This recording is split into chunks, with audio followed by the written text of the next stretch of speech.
Build It Green, for those of you who don't know, we are a building culture catalyst that convenes stakeholders to develop their capacity to transform the housing ecosystem by offering credible and accessible resources. Today, we're envisioning a new approach to home and neighborhood building that fosters health in the broadest sense as an interconnected web of personal, community, and bioregional well-being. If you have joined us for a number of our fall forums, you know that we've been exploring accessory dwelling units and the role that they have to play in housing crisis, social crises, and environmental crises as a new potential for community wealth and well-being. The other side of our exploration is around regenerative neighborhood design and development, and what does it mean to think in whole systems and go beyond the building envelope and support healthy, wealthy lives of individuals in place, and tying that to the building and housing ecosystem. What is our unique role to play in helping the health and vitality of these neighborhoods?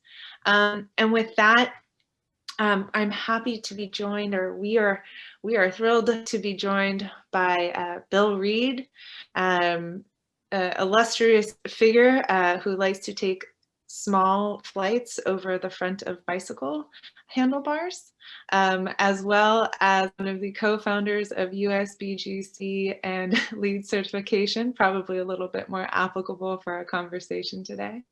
And Joel Glanzberg, a partner at Regenesis Group, sage teacher, and he'll tease you with $50 bills if you're not lucky, and they will never end up in the mail. So a little bit of squirrely fellows, but we're happy to have them here. Quick note on logistics. So they're going to run through a lot of information around what regenerative design and development is, why it's important, why it matters, and what, more importantly, it has to do with your practice in the world and your position in the world.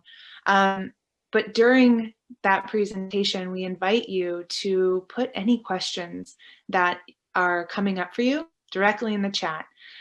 What we're going to be doing on our side at Build It Green is we'll be aggregating those questions along the way, and we'll have a natural break point where Joel and Bill will have a chance to look through some of those questions and answer them.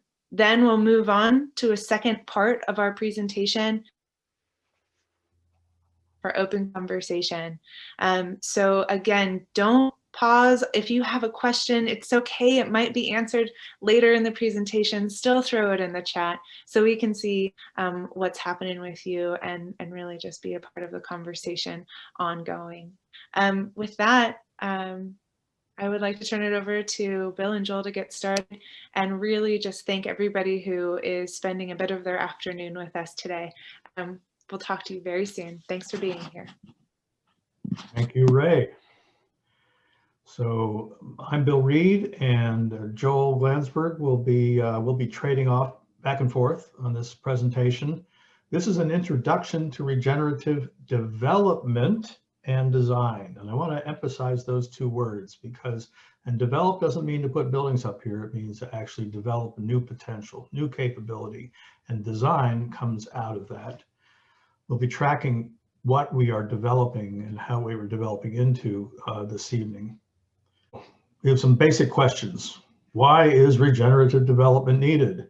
I think we know that we are in trouble, whether it's resource, law of conservation of mass and energy, climate change issues, carbon in the atmosphere, and whether humans are more important than the systems that support us.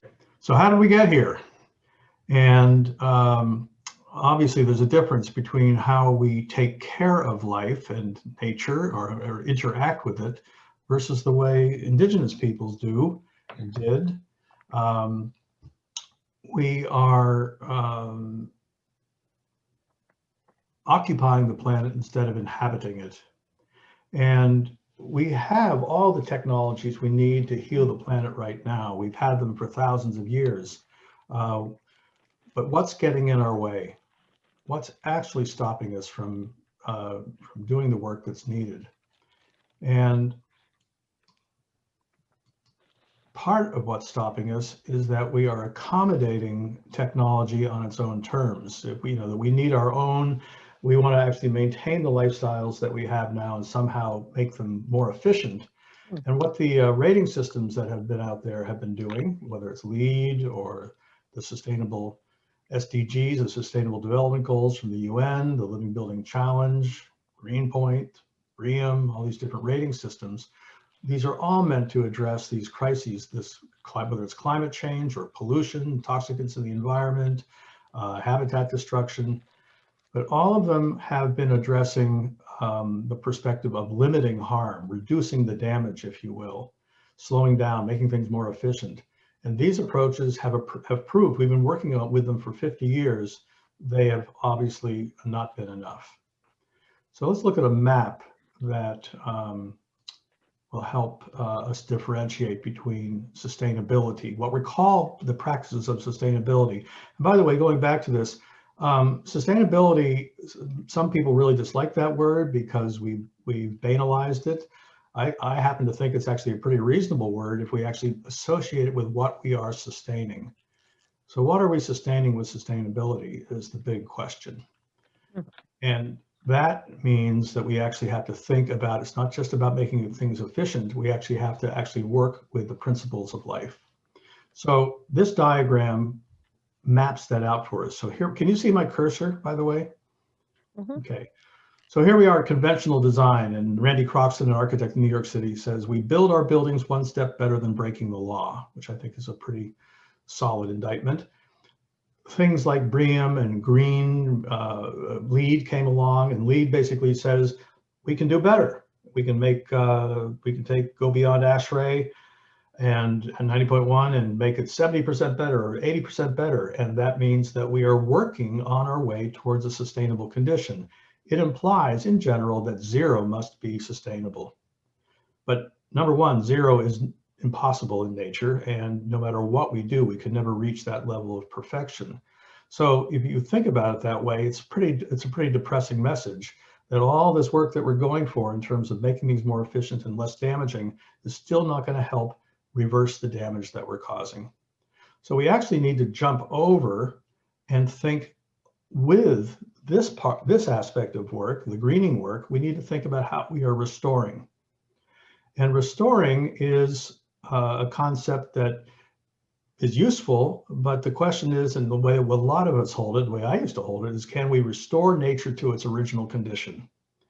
And the obvious answer is no, we can never go backwards. The other answer is that nature is always changing, always evolving, so there's no position to restore it back to.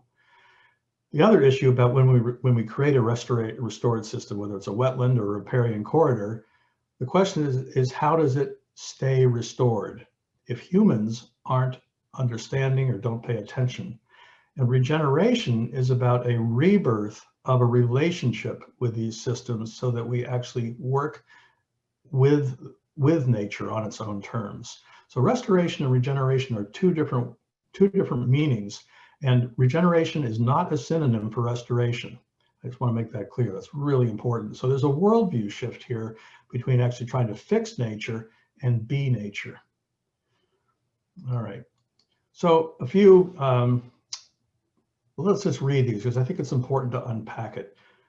Regeneration is not a new buzzword for sustainability, but that's the way it's being used a lot these days. You just replace the word sustainability with regeneration and all of a sudden we're regenerative. Not the case. It is not more sustainability on steroids. It is not making incremental improvements or doing more good. It is not a noun. It is not a thing. It is actually a process. So what it is, though, it's a renewed is really important. This is not something we're inventing here, folks. It's a renewed worldview based on a new pattern of thinking, a rebirthed pattern of thinking. It literally means giving new life or energy to a system, a living entity. It is actually about how we give life to life, how we support life. It's radical and transformative. If you don't feel transformed, you probably aren't there. It is one of those aha moments. You say, oh, I see the world differently. And it's ultimately about participating in a co-evolutionary relationship with all life. And it is a process, not a thing, not an object. So what is regenerative development? I love this quote from Gregory Bateson: "The major problems of the world are the result of the difference between the way nature works and the way people think." So this evening is going to be a bit of an exploration about the principles of the way nature works. And Bill, can I say one thing? Joel, you want to say something? Yeah, I mean, the main point behind all of this is that we've had the skills, the abilities, the technologies to do things differently for decades, but we haven't. And so the missing piece is not within the functional aspects. It's not within the building. It's not within the materials or technologies we have. It's something else. And that's what regenerative development and design is all about. It's about how do we change how we're seeing the world so we have the political will to actually do what we need to do. Good. And so what shift in thinking is needed to actually achieve that political will? We're obviously not doing it now. And another gigantic question is, what is our role as humans on the planet? Is it to occupy the planet? Is it to inhabit the planet? Is it to co-evolve? Is it to co-create? It's a big question. But one thing for sure is that we are not here to remove ourselves from nature like we're a pariah or a disease. We actually need to address the negative things that we're doing, but we actually have a positive role to play on the planet. And I think some of these case studies that we'll share with you will show that. And then what is required of us? What's the thinking that's required of us and the state of being, if you will, who we need to be to actually achieve that? So there's 4 principles we're going to hit tonight, just to give you a roadmap of where we're going. Number 1, and I don't expect these will be a little inscrutable, so that's why we're going to unpack them with some examples. Work with whole systems. What does that mean? What does a whole mean? It's a gigantic distinction in this work. Work with potential. It's another kind of a mysterious word, not problems. We can't actually solve our problems, but we can always work the way life works, which is always looking forward into potential. How do we develop the capability to do that? And how do we build a collaborative field to have massive change, really, and to actually community-wide and worldwide change? So work with whole systems. Joel, you want to say a little something about this? Only that we're usually working on fragments. We're working on energy, we're working on water, we're working on light bulbs. We're not looking at whole living systems or even a whole building system. Well, one thing about a whole, another thing is that a whole is alive. This is not, I mean, I think we can suggest that a building is whole, but in this case, we're talking about something that has a vitality, aliveness, and it's unified. A human body is alive. A city is a unified, vital entity, if you will. And they are always developing. They're always evolving, changing, moving forward. So what Joel is speaking about is fragments of green. There's no such thing. When we think about living systems, what we're talking about is something that's alive, that actually can replicate and actually continue to improve, if you will. Living systems actually self-organize for greater complexity and health. So there's no such thing as a sustainable light bulb or sustainable paint or sustainable flooring. There's actually no such thing as a sustainable building. What we can say is that buildings or light bulbs or sustainable paint we are designing them so that they have in a green way, so that we are leading towards a condition of sustainability. But a building doesn't replicate, it doesn't have building babies. It basically sits there, and the only thing that happens to a building is entropy happens. It actually rusts, it decays. Living systems, conversely, actually self-organize for greater health, which is the cool thing about life. And one of the reasons why when we work with whole systems, whether it's an individual, a family, a community, these are holes. They're nested within one another. that individual person can self-organize and maintain itself throughout a life. A family can actually adjust and evolve. A community can evolve and change and adapt, but buildings can't. The same thing with our sites. They're alive. Our neighborhoods are alive. The watershed that we're part of. And all of those are nested within one another. And it's really important to understand this, because when we talk about a whole, people think, well, what whole are we working with? Are we working with this site? Are we working with the community? Are we working with the watershed? Are we with my family? We're working with all of those. But in order to manage that, we actually need to understand that each whole supports the next larger whole. And that larger whole supports that inner whole. There's an exchange of value. And there's no boundaries. They're bounded. Here's the interesting thing. They're bounded and they're not bounded. So what the heck does that mean? If you were really bounded as a human being, your skin would be solid. You wouldn't be able to transpirate. You wouldn't be able to eat or eliminate or breathe. You would be dead very quickly. Equally, if there was no boundary around you, you would be a puddle and you would be equally dead. There's this wonderful balance of tension around these living entities, and we exchange nutrients to them. So how do we add value is the gigantic question of regeneration. So here's a case study. So that might have been, what are we talking about? But here's how this thinking applies in projects. So this is a project we did almost 20 years ago in Brattleboro, Vermont. It was the Brattleboro Co-op, a grocery store.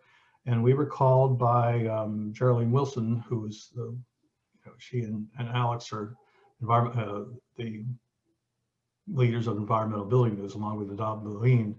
And she said, well, we want a LEED Gold grocery store. And the question we ask everybody is, do you want LEED or do you want sustainability? Because there's a difference. And she gave a great answer. She said, oh yeah, we get that. We want both. I thought that was perfect. You want the certification, you want to show that you actually are achieving something, but acknowledging that we know we have to do more. And so we got the job, and the first thing we did, it literally took about 5 minutes of research. We found out that the average bite of food, so it's a grocery store. So what does the grocery store do? It's about an exchange of food. So where does the food come from?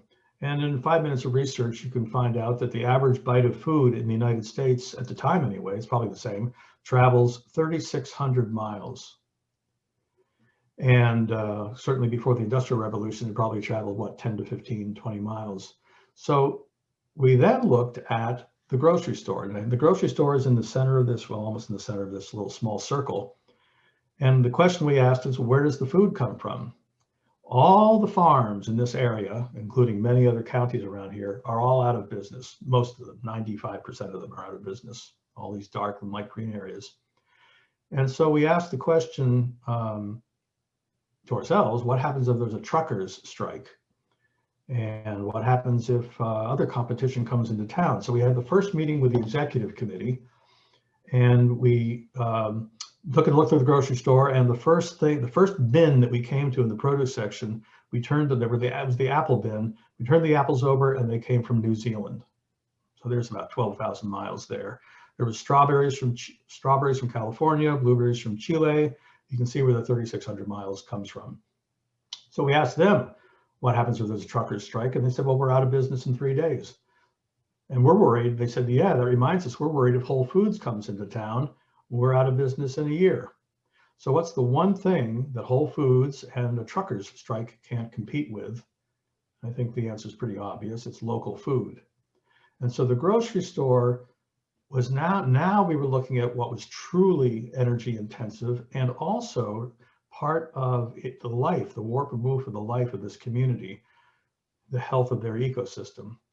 And so this grocery store was then programmed to be an agricultural and soil extension service to actually encourage people to go back into farming. The best thing, one of the interesting things we found out is the best soil in this area was in downtown Brattleboro. And people said, well, we built down there. Well, no, you've only built over 35% of the land. Where did most towns feed themselves in World War II? Backyard gardens. So immediately, and by the way, the soil out here in the woods, in the landscape, was all very depleted.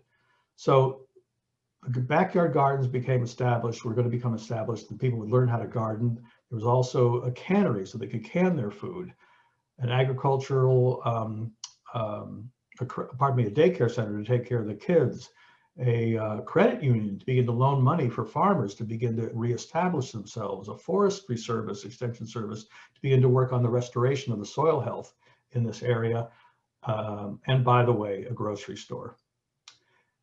So we presented this one night, and within one of the board members said, "What is this? All we wanted was a grocery store." And they realized that what we hadn't done, we hadn't really engaged the community in this effort. This is a very important point, is that we actually learned very quickly that without the whole integration and alignment of the community behind this kind of thinking, that us presenting an idea to them wasn't going to go very far. So we wrote a long report, and they read that report for about a year. And we got a call a year later that they had adopted all those policies, and the president said the building wasn't as important as we thought. What was important was that the building was an acupuncture point to begin the healing of the community and the ecosystem around it. And here you're getting an idea of what it means to work with nested systems, at least I hope you are, is that the building is important, but if we work out here on what serves the building and how we can add value to this larger system, it then informs the building in a new way. And the building is an outcome of that understanding of that system and the community's relationship to it.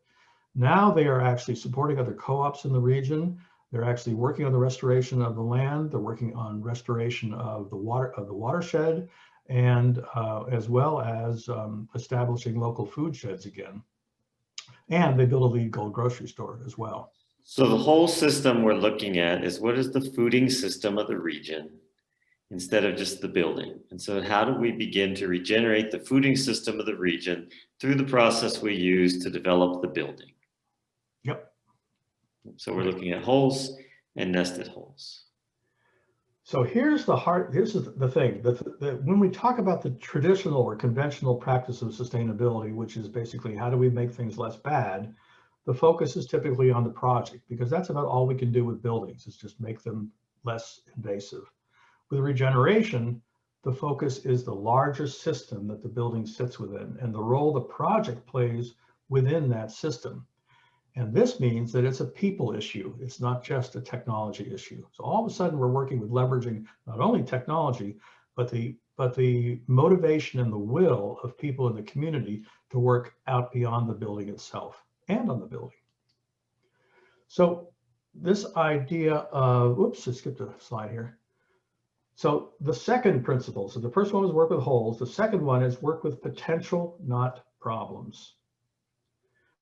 When we focus on problems, we actually divide the world up into multiple pieces, and we cease to understand it. When you dissect a frog, the frog dies. You no longer understand frogginess. You understand maybe the liver and kidneys that you see, but the frog is no longer extant. And so when we do that with life and divide it up into mobility and social justice and climate change and habitat connectivity, yes, those are really important issues, but they're all related to each other. And when we divide them up into these pieces and try to solve one at a time or a few at a time, we actually can create more problems. We certainly haven't gotten very far solving problems this way.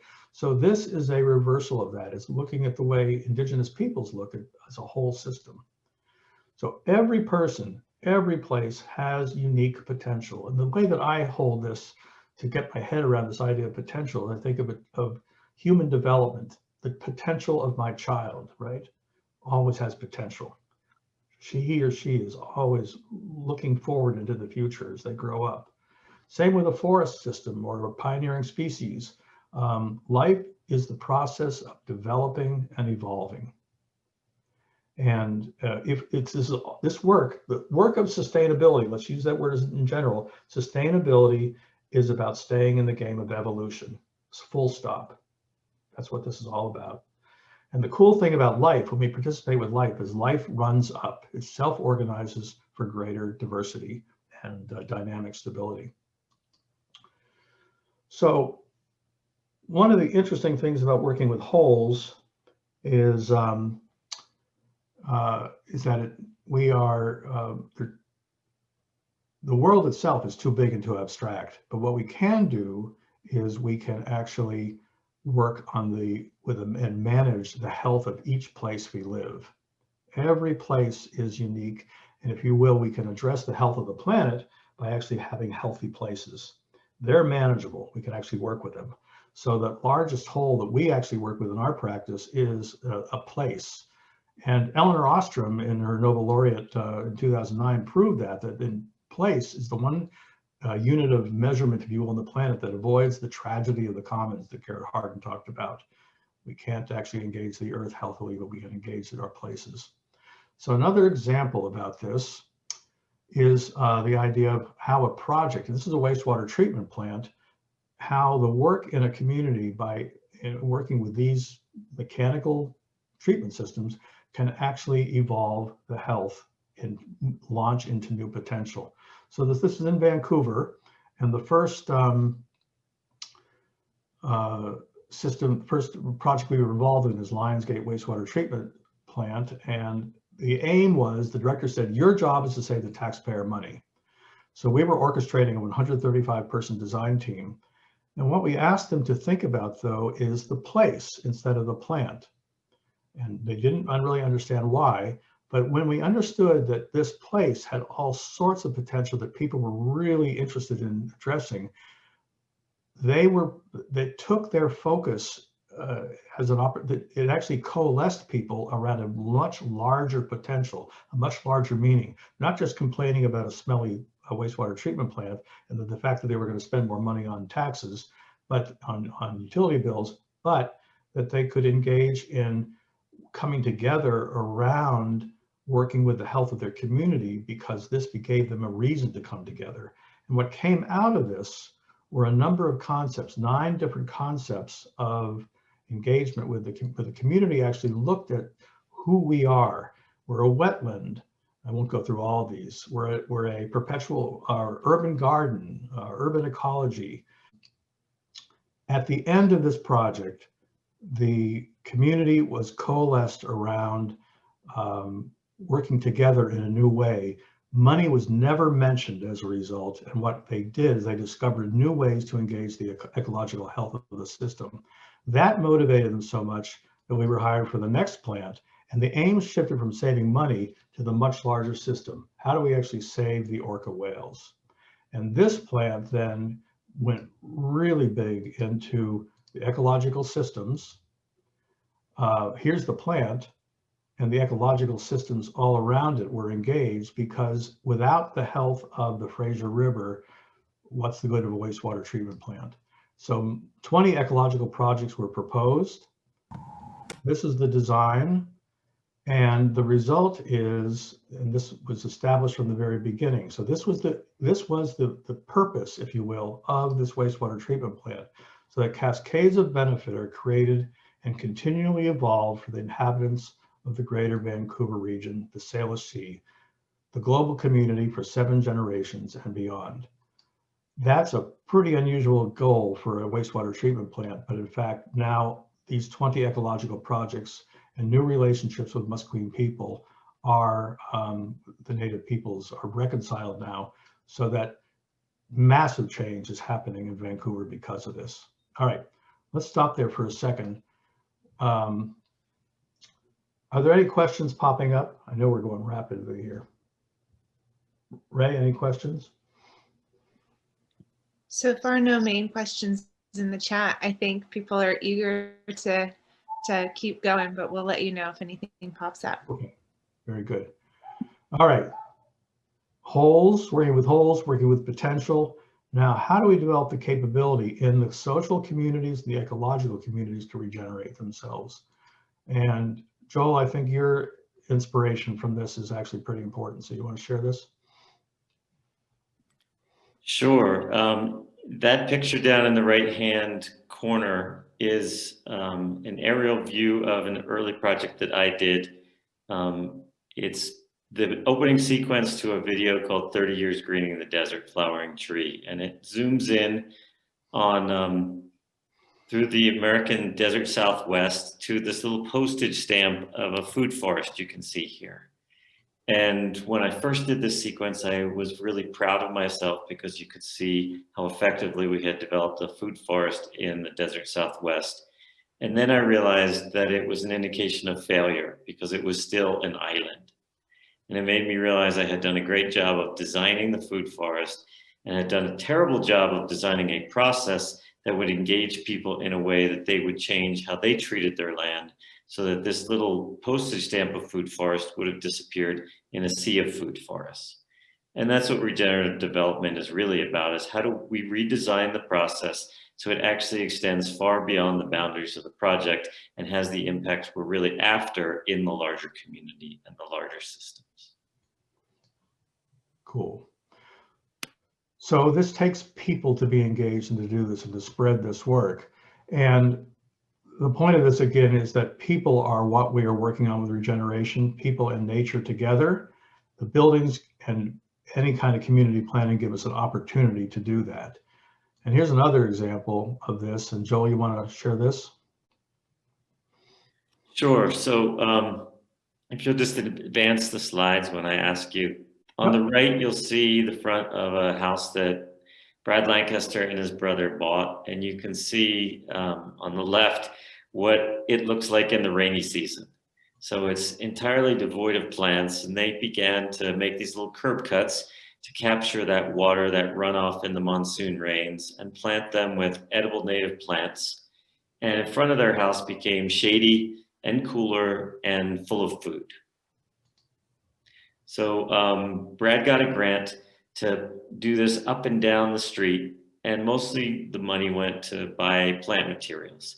And he told me years later that the important part of the design was not the curb cuts, it wasn't the water harvesting, it wasn't the plants or where they went in relationship to one another. It was the design of the process that got all the neighbors to do the work together. And it was not only that they understood the plants and the processes in water harvesting, it was that they had an ownership for it.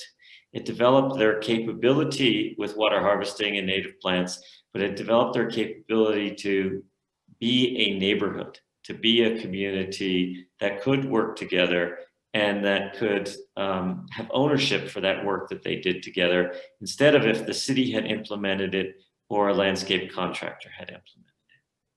And then this spread, next one please, thanks.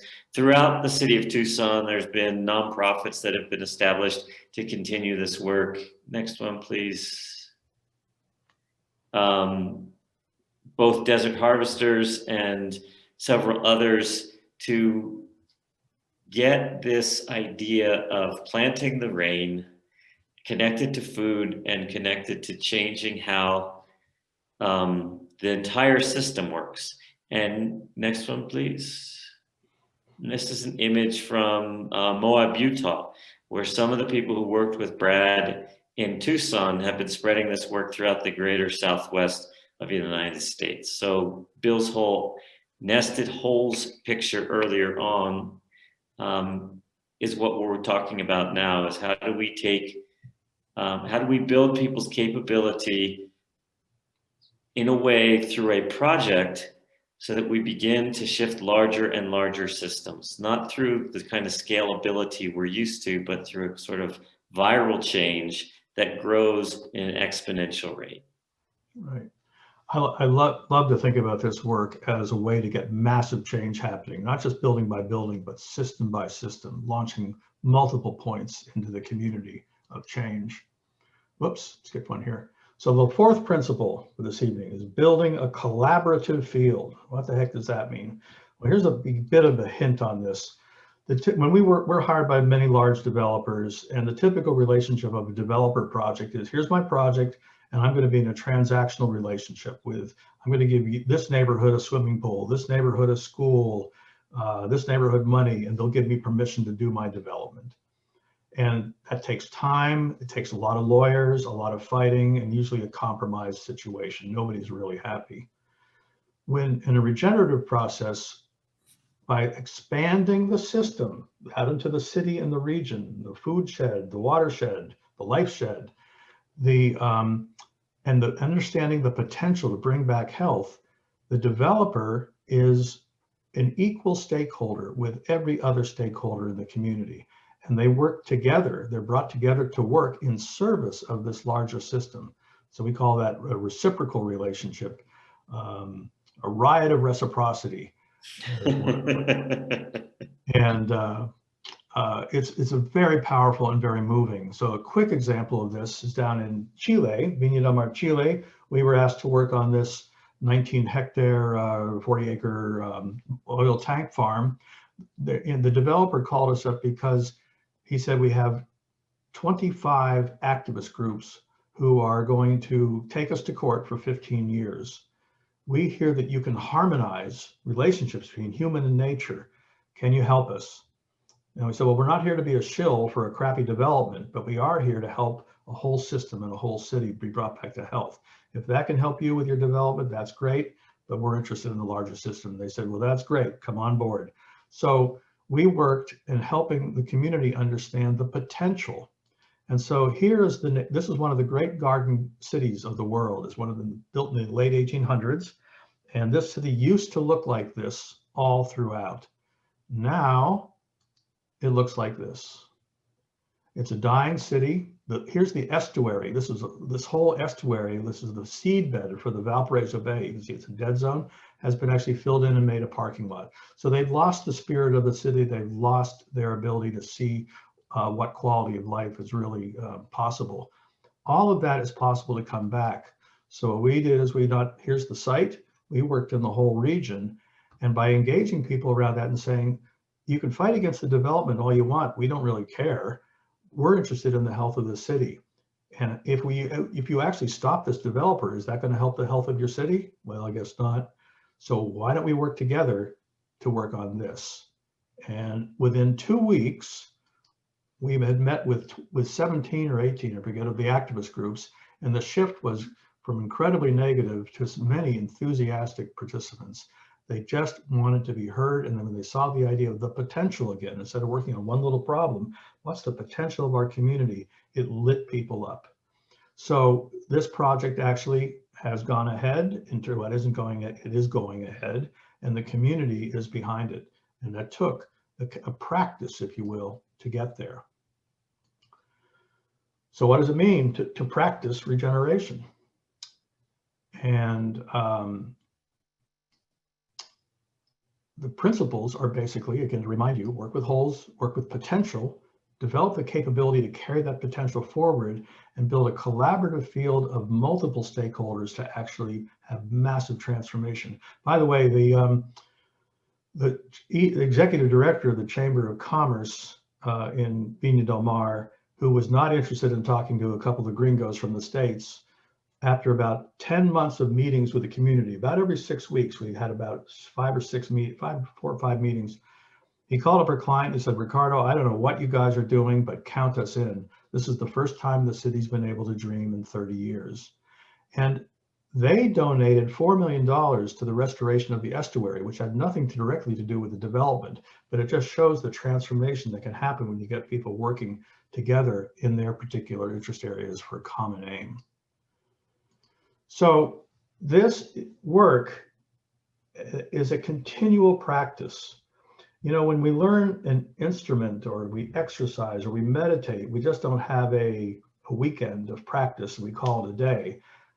And sustainability and regeneration is the same. It's a practice. And what regeneration is about is launching that practice and then sustaining that practice so that we are then evolving with each other and helping the system evolve. So the question to all of us is, how might this practice take form in our communities? And with that, we have actually finished the presentation. So we would love to invite you to explore this with us as we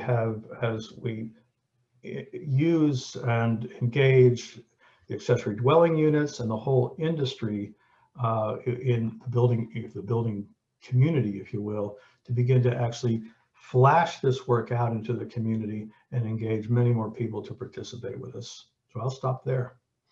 No, just that the intention of this series is to explore these ideas around what is the practice of regenerative development and design. And we'd love to hear any questions or discuss any of these ideas. So questions from anywhere, anyone in the audience. And I think we can take some questions verbally, or you're welcome to put them in the chat. I should stop sharing here.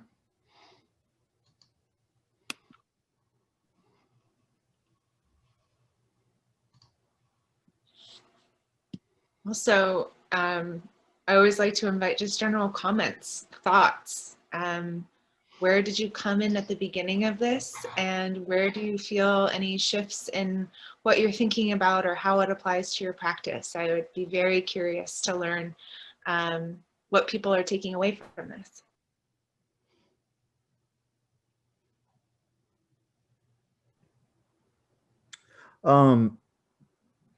Living in the desert myself, I was particularly fascinated by the work that you did in Moab and Tucson to turn desert, excuse me, desert into food producing communities. And would you be able to put more information in the chat, or will that be covered in more detail in later sessions? Or I'm just interested in learning more about those particular projects. Yeah, those projects were not things that we specifically did. The ones in Tucson was Brad Lancaster, and he's written a couple of books on water harvesting the rain. So if you just Google Brad Lancaster, you'll find a huge amount of information, books that you can learn everything you want to learn about what he calls planting the rain first, and using all the hard surfaces in our urban areas to concentrate that moisture. So in a place where it rains a foot or less a year, you can effectively have 3 or 4 feet of precipitation. And the work that was done in Moab was at the university there, and Jason Gerhardt did a lot of that work. But just to help people, we have smaller projects and larger projects. And don't be confused, because some of these are massive projects. It's the same thinking, no matter what size project. They all can become energizers, if you will, for engaging stakeholders. Right. And I see there's a question here about where's the food forest. I mentioned that's in northern New Mexico. It's just outside of Espanola, New Mexico. So it's about halfway between Taos and Santa Fe. And there's that video, if you want to see it, you can see it at patternmind.org. And it's also in a pretty well-known permaculture book, Gaia's Garden. It's one of the major examples in there. But I think the point of all of this is, unless we do these projects in ways that shift people's thinking and the ways we look at things, if they don't bring communities together in the ways that Bill was talking about, they don't build other people's capabilities to continue this work,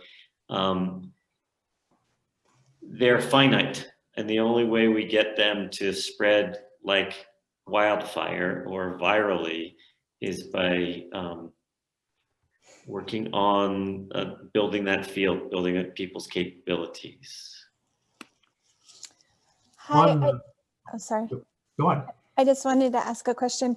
So we were planning to build a house almost 10 years ago, and I'm very much into healthy building materials and edible landscaping and things like that, native. So I've started taking classes. I'm now ARCSA rainwater catchment system certified. I've done a bunch of gray water installs, But what I found interesting living in Silicon Valley is there's like a void here. We have some resources in Santa Cruz and we have some in Berkeley. Last summer, my son and I put in our branch drain gray water system and dug all our basins and put all our fruit trees and everything in. But my concern is that there's, I've worked for a design build firm now. We're specializing in ADUs and we have over 20 projects for low income housing. None of these principles or even thoughts are even remotely discussed with the prefab companies. I don't work for a prefab company and I'm trying to integrate healthy building materials and things. You know, we're not going to the extreme I did in my own home, but we're offering laundry to landscape gray water with fruit trees in our ADUs and little things like that, wherever I can convince the leadership to take on some of these ideas. But my concern is there's a lot of money going into manufactured housing, prefab, ADUs and things like that. Even in custom developments, a lot of the money goes into the designs and the finishes, but people are really not investing their money into the community and the sustainability. I help people with landscape designs, and we have our entire neighborhood now where we're cross-pollinating between different yards with our neighbors, so that we're not each having to plant 2 avocado trees. So we kind of have a little inventory of the trees that we have within a 3 or 4 block radius. But how do we get the people with the money interested in this? Well, it's not a matter of money. It is a matter of interest. I think that it is not dissimilar to what we're doing tonight. I think we need to talk about it and raise the potential, raise the possibility that this is actually able to be done when we, through a process of engaging others in co-creation. I think Brad Lancaster's example that Joel shared from Tucson is a perfect example. There was no money involved there. That was all kind of initially guerrilla activity. I don't know if that's maybe too strong a term, Joel, but. Yes, and I think what's behind what Bill is saying is, how do we connect to what people care about? And that's this whole idea of place, is that people care about their place, and it really is about making the connections between how do we live in those places to enable them to unfold in their beautiful potential that's innate, instead of what are the little techniques and technologies we can get people to adapt and adopt. And that's why we're focused on how do we develop communities as communities, and the projects are opportunities to work in those communities, right? And so Bill's thing of restoring the watershed, restoring the estuary, it was not something that the developer had to do. It was something that they decided to do because they realized that they in fact cared about this community where they had been for decades, right? So it really is about building this field of caring about our places and our communities. And that's how we work on all these issues around equity. That's how we work on the socio and ecological issues that are present. And it's by one of the things that's I love about Bill's project in Chile, he was talking about Viña del Mar, is that everyone was so used to fighting things, they didn't actually have the capability to work together. And so one of the things that really needed to be worked on was building our capability to work together, to dream together, and to actually make it happen together. Yeah, let me just interject there, Joel. This work is about, the easy part of this work is helping people actually, what I call fall in love with life again. You're actually helping people see how the system works. And I'll tell you, that care that comes out of your own, this is not about politics, this is not about race, it's not about religion, it's your home. And how do we actually, what's the potential of a healthy home? Can we work together to achieve it? It shuts down the kind of arguments, it doesn't shut it down necessarily, but it really minimizes it to the point where people actually start exploring things together in a new way. It's quite magical. Well, what you're doing, I think, really is giving life to what's been talked about for many years, and that is that we've had the technology, but what's missing is the ability to just work together. Yeah, common purpose. And in your next presentation, I think would be really illuminating if you would go through the process of how you approach a community, Yeah.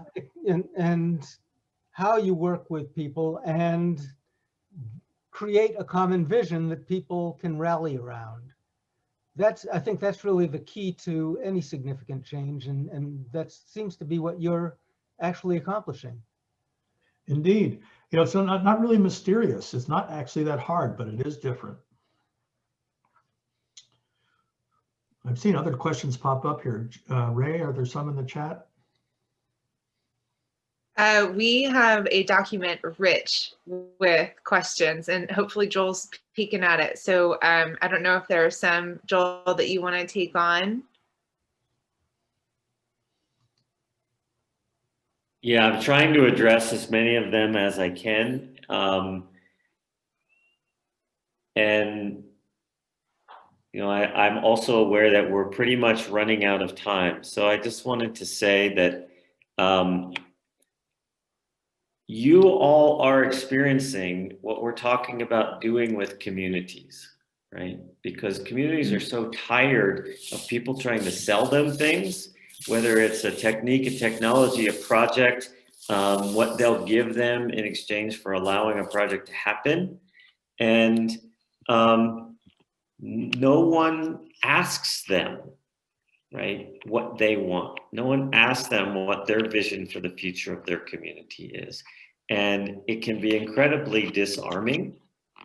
And it's not about us providing a vision for the future. It's about them providing the project and the whole endeavor with a vision for the future of their places. And we will, in fact, be talking about this process and some other principles next time, and the times after that as well. So we would love to invite you to come back, and also welcome you to send questions after the fact, and that we can address in our next sessions and talk about following those next sessions. Yeah. Do we have a moment for Ray, do we have any minute at all to pick up any more questions, or should we just shut it off? Could you post your email so questions can be sent to you? Sure. One of the things that we're happy to do as well is aggregate some of those questions so it becomes a bit more of a community forum. I think we have a lot to learn from one another. And so if you could send your emails to the email address that Chloe is going to put in the chat, then what we can do is aggregate those questions and give them back to Joel and Bill to spend some time thinking on, and then we'll be able to share it out sort of as a wrap up, so that we can all continue to learn from each other.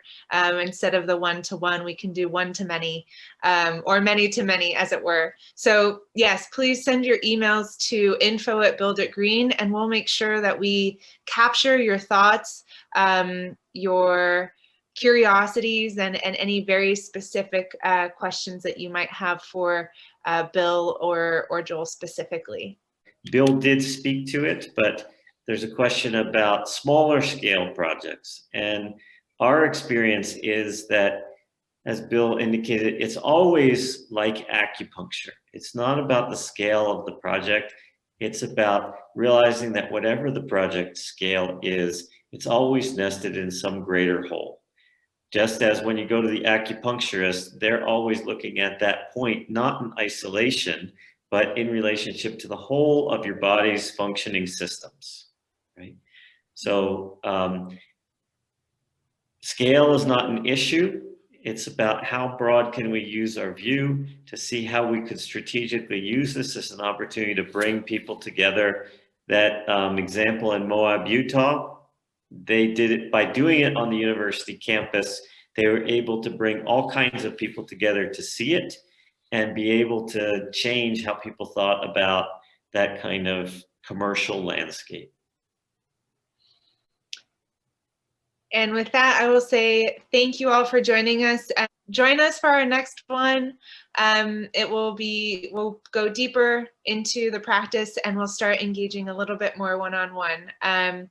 So thank you for spending your time with us this afternoon. We hope that you learned something and that you are ready to join us as the adventure continues. Joel and Bill, always a pleasure to have you with us. Looking forward to next time.